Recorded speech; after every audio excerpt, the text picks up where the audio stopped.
viloyati xalqi va juzu tomboy qo'shinxo'y xushtigardi musallah ki dar hududi shahri muxtar mustaqaran va sui minbar iftixor nasb meshawand. Parchambardoron afsaroni kamsar bu viloyati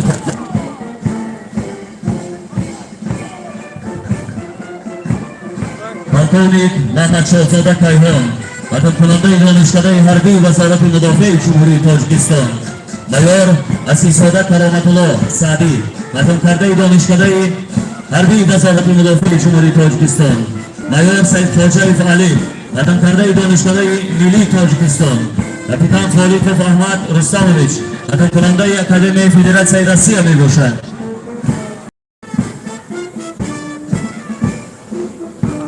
در میدان مرکزی هیئت شخصی قسم حربی 07 وزارت مدافع جمهوری تاجیکستان قدم میزنند. قسم حربی 07 همچون بریگاد تعیناتی مخصوص تشکیل شده فعالیت خود از سال 1993 آغاز نموده است. اولین کماندیر در این قسم فیضعلی سعیدov بود. پرزیدنت جمهوری تاجیکستان محترم امام علی رحمان سهم با سزای گنرال مایور فیضعلی سعیدov را به نظر گرفته سال 1997 به قسم نظامی 07 نام او را گذاشتند. تشبث اساسگذار صلح و وحدت ملی در حدود قسم حربی هسپتال حربی گردیزان قتلان تشکیل داده شد. در آگوست سال 2020 با این جانب وظیفه کماندیری شاهزاده مظفر فیض‌الله اجرا میکند.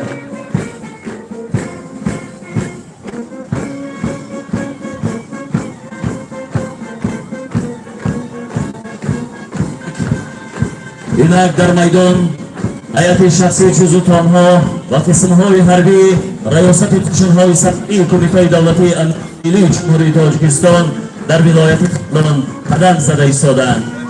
سرحددانان ما با حمایه مرزهای دولتی تاجیکستان به خطری کشورها و منطقه‌های دیگر دنیا را نیز از خطر و تهدیدهای جهان معاصر حفظ کرده ایستادند.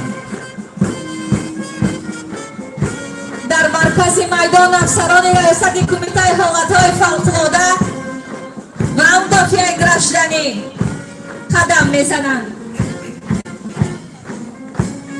هیئت شخصی ریاست بابت رسانیدن کمک عملی به اهالی آسیب دیده، رفع عاقبت‌های حالت‌های فوق‌العاده و در سمت آگاه‌کنی از طبیعی و تکنوگنی سهم ارزنده دارند.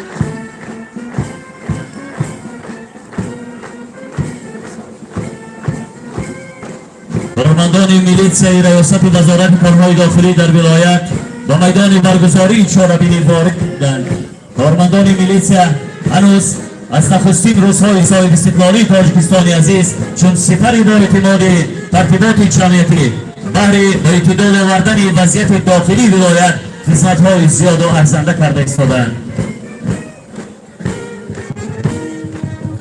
کارمندان ریاست خدمات دولتی آتش نشانی در ولایت به میدان قدم میگذارند. هیئت شخصی خدمات پیوسته بهر نجات دادن جان آدمان، مال و ملک دولتی و جمعیتی و خصوصی از آتش با خطر به جان خویش خدمت شخصی می نمایند.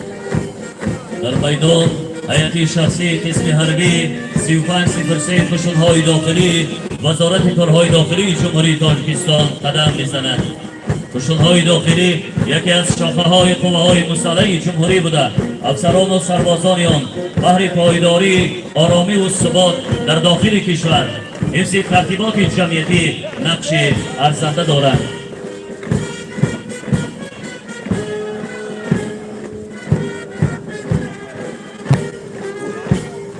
آرزویم، آرمانم، افتخارم ای وطن، آبرویم، شان و شانم اینک زنان و بانوان ریاست وزارت کارهای داخلی در ولایت به میدان قدم میزنند. البته در تحکیم و تقویت و بلند برداشتن قدرت دفاع کشور سهم مادران و زنان بغایت بزرگ است. مسافران ایام فرزند دور خیشیم پرچم به کف بپیشیم. حالا در میدان مرکزی هیئت شخصی واحدهای تعینات مخصوصی ریاست کمیته دولتی امنیت ملی قدم میزنند.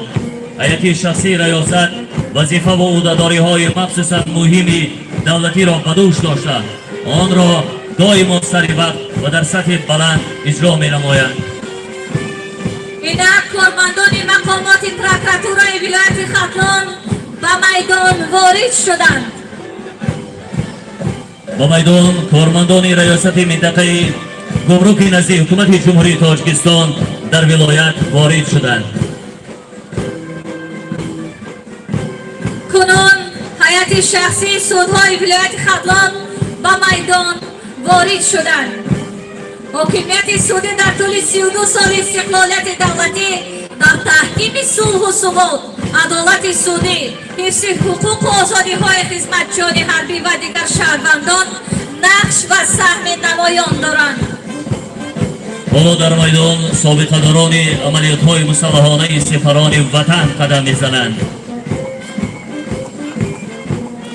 در میدان کارمندان ریاست اندازی ولایت قدم میزنند.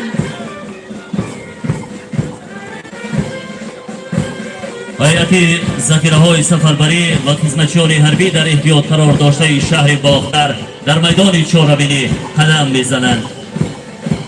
چیست استقلالیت؟ سربلندی و سرافرازی به جان، قدر خود بشناختن تا جاویدان. فصل بنیاد سعادتمندی است، نخل شیرین میوه پیوندی است. ای وطن پیغمبر و مولای من، سوره مهر تو در لبهای من، خاص باشد حفظ و ناموننگ تو بر وطنداران بر روز تنگ تو.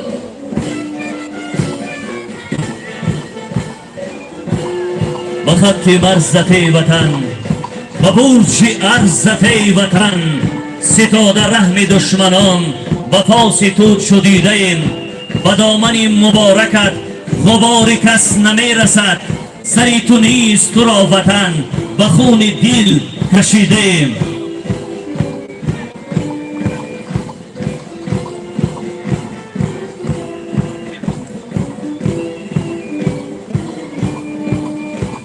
ارتش ملی جمهوری تاجیکستان زاده استقلالیت است و آن تاریخ همگی 30 ساله دارد. خوشبختانه قوه‌های مسلح مملکت امروز به یک نیروی بزرگ جنگی تبدیل یافته قادر است که دستاورد و منفعت‌های دولت نوبنیاد، مستقلیت کامل، ساخت کنستیتوسیونی و حیات آسایشته مردمان را تامین نماید. از روزهای اول تشکیل یابی ارتش ملی با دستگیری به واسطه پیشوای ملت سرفرمانده عالی قوه‌های مسلح ژنرال ارتش محترم امامعلی رحمان در راه بنیاد قوه‌های مسلح، آموزش هیئت شخصی، بالا برداشتن آمادگی جنگی و عموما در راه پرزور نمودن قدرت مدافعوی دولتی صاحب استقلال تاجیکستان عزیز قدم‌های استوار گذاشته شد.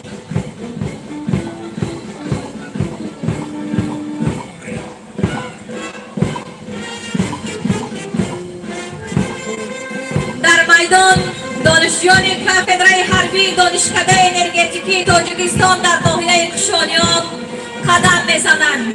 این دانشکده مهمه سال 2006 همچون مؤسسه دولتی تعلیمی عالی تابع وزارت انرژتیک و ذخیره‌های آبی جمهوری تاجیکستان در شهر قرغان‌تپه تأسیس داده شده است. کافدرای حربی دانشکده برای تیار نمودن افسران احتیاطی، آموزانیدن کسب‌های نظامی و آب و تاب آنها نقش کلیدی دارد.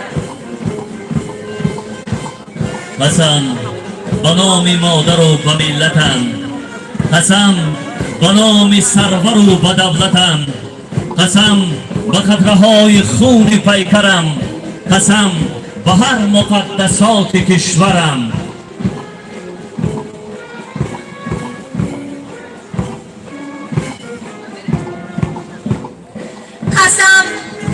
و پرچم و نشان تو، قسم به مغز ریزه‌های نان تو، قسم به عزم خلق صلح پرورم، قسم به سرزمین وحدت آفرم.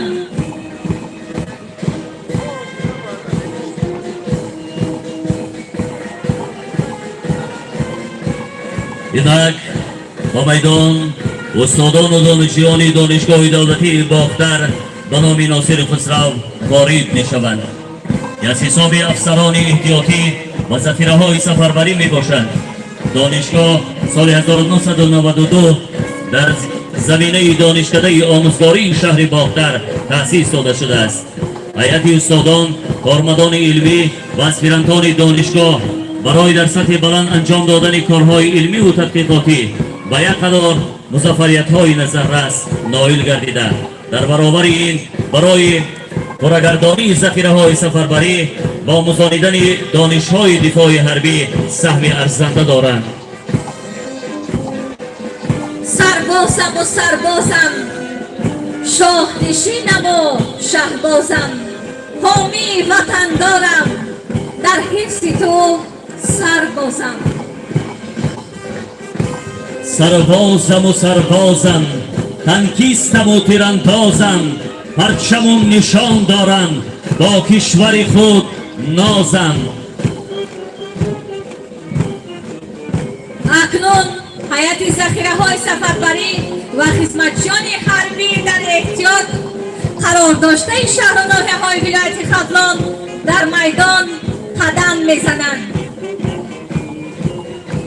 سربازم و سربازم، میری شب و در تازم، مرزوبوم کشور را پیوسته نگه سازم.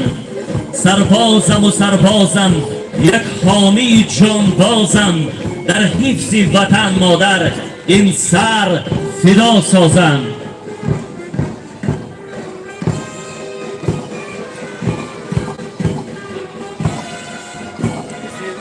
امروز میتوان با افتخار ابراز نمود که با تلاش و جانسالی های فرزندان بلند و ناموس وطن ساخت کنستیتوسیونی در تاجیکستان برقرار گردیده.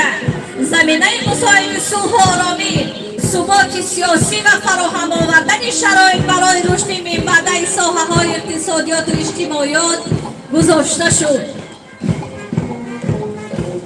افسران و سربازان دلیر شجاع قوه‌های مسلح در آن ساحه‌های فاجعه بار تاریخی کشورمان با مقاومت شدید نیروهای در خارج کشور تعلیم دیده خائنان و دشمنان ملت تاجیک و دیگر عملیات و مبارزه‌های مخصوص قهرمانی و فداکاری نشان دادند.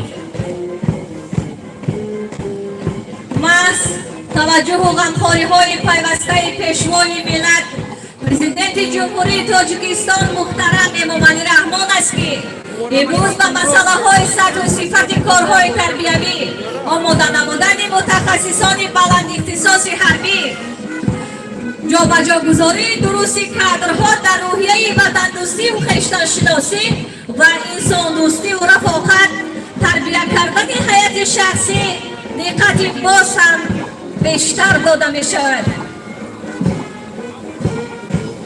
تاجیکستان از منی بی تو نمیگیرم نفس، راز دل را با تو میگویم نمیگویم به کس. نیست مثل در دیگر سیاره حتی در جهان، کشوری آباد و زیبا، کشوری آواز رس. آفرین بر خلق تاجیک، پیشوا دارد کنم، پیشوای با دل خلق آشنا دارد کنم. از میان آب و آتش با سر بالا گذشت، پیشوای مردمی درد آشنا دارد کنم.